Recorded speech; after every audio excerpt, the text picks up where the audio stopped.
Prabhu Budhathoki is a policymaker for the Nepal national government.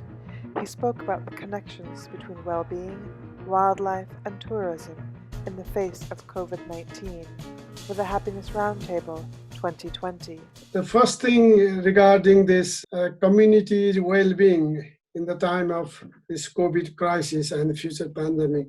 Every situation or every place is very context specific, different people, different situation, different culture, and different level of development and economic status. So all this makes difference how we can adjust or cope the pandemic like this. I think that the most important thing we have to promote are 3 years. So in this time we need 3 years. That means the sympathy and the support and the solidarity.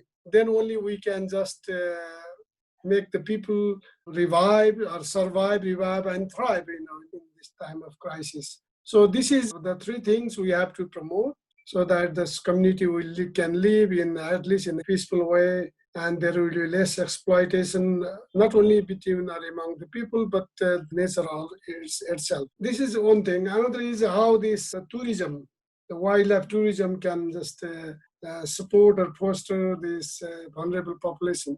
So for this, we have to understand the level of scale of the wildlife tourism in the globe, and particularly in the countries like Nepal. What I found in the internet is about 100 million people related to wildlife tourism have been affected by this COVID pandemic. To 2018, the global GDP, the contribution of wildlife tourism was 0.4%. So it's that scale of impact has been there due to this pandemic.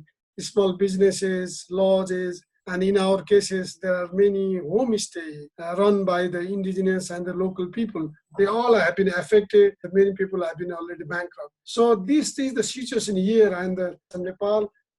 This year in 2020, Nepal will lose, or the national parks will lose up to 70% of revenue, and next year, 2021, it will reach up to 90%. That is what they expected. So it will affect not only the local economy and the livelihood of people, but the conservation activities itself, which will have very lasting impacts in the life and activities.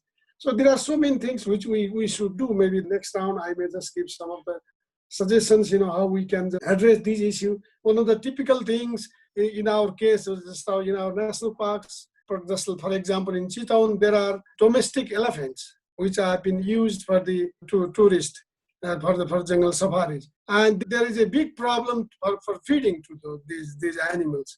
And the hotel owners or the keepers are more or less, they don't have enough money to feed them, and they are asking government help to let the elephant go inside the forest and graze. So this type of typical issues have been emerging. So the impact is very, very, serious and deep. The other thing is how in the case of this global and the local linkages about the policy. So what we should believe is that everything what is happening or happen at the local level has some global bearing. So we have to understand that we are part of the whole, and the whole is the sum of the parts.